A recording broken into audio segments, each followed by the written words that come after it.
Selamat siang. Saya atas nama Ricardo Jacinto B, NIM 23030 104, kelas C, semester 2, jurusan Sosiologi. Saya akan menjelaskan tentang makalah UAS Sosiologi Komunikasi tentang bencana alam, dan videonya akan berbentuk video parodi, yaitu saya akan membahas sedikit tentang ini dulu. Saya akan membahas tentang bab 1, pendahuluan. Latar belakang bencana merupakan kejadian yang disebabkan oleh maupun oleh kelainan manusia, tanah longsor, gempa bumi, tsunami, banjir, dan letusan gunung berapi, dan lain-lain. Ya, saya akan menjelaskan tentang bencana alam apapun.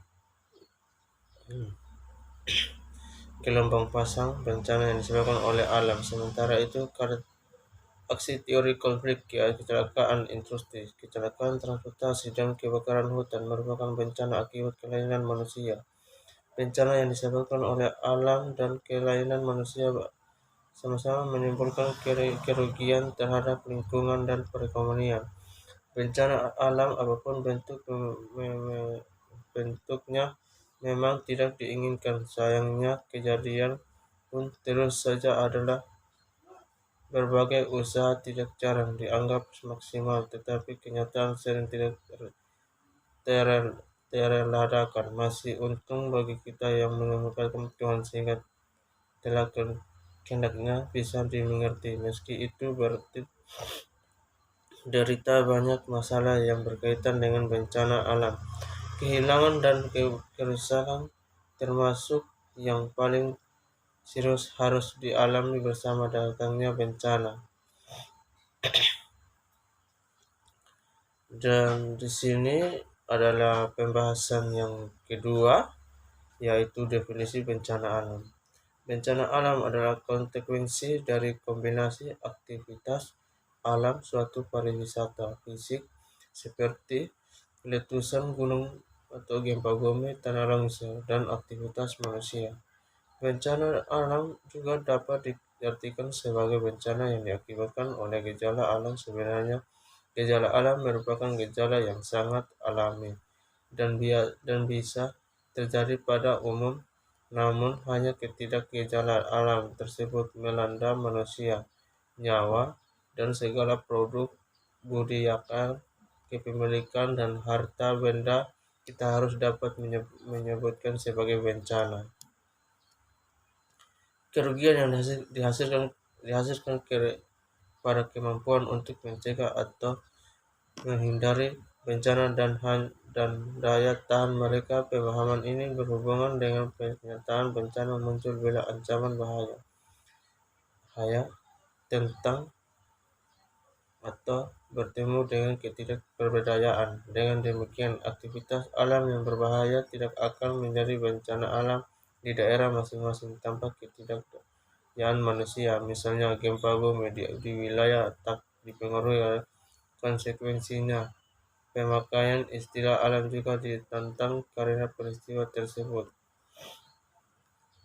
Namun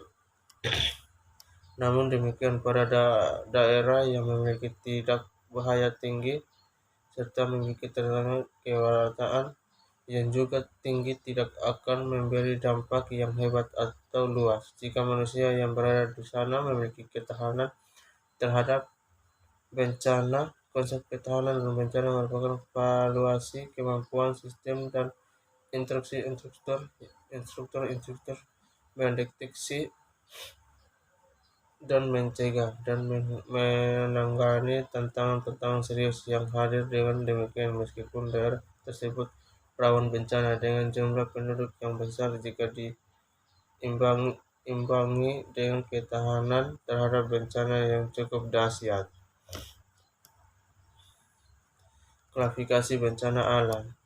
Yang satu, bencana alam geologi. Bencana alam disebabkan oleh gaya yang berasal dari dalam bumi. Gaya endogena yang mengikut dalam bencana alam geologi adalah gempa bumi, letusan gunung berapi, dan tsunami.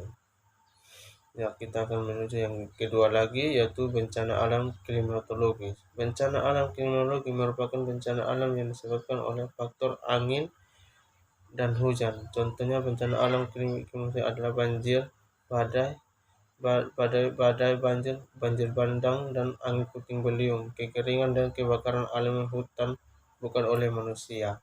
Gerakan tanah longsor termasuk juga bencana alam walaupun pemicu utamanya adalah faktor klimatologis hujan, tetapi gejala awalnya dimulai dari kondisi geologi, jenis dan karakteristik tanah, serta bantuan dan sebagainya. Bentukannya. Yang ketiga yaitu bencana alam ekstrem atau tersitrial. Bencana ini misalnya satu, banjir. Banjir adalah bencana akibat curah hujan yang tinggi dengan tidak diimbangi dengan saluran pembuangan air yang memandai sehingga merendahkan wilayah yang tidak dikehendaki oleh orang yang ada di sana. Banjir bisa juga terjadi karena jebolnya sistem aliran air yang dapat sehingga di daerah yang rendah terkena dampak kritis banjir. Ya. Dan kita akan masuk di penyebab terjadinya banjir. Satu, penanaman hutan secara liar tanpa disebarluasasi, pendangkalan sungai, pembuatan sampah yang sembarangan baik ke aliran sungai maupun gotong royong, dan lain-lain. Banjir sungai terjadi karena sungai meluap. Banjir danau terjadi karena air danau meluap atau membendung jebol.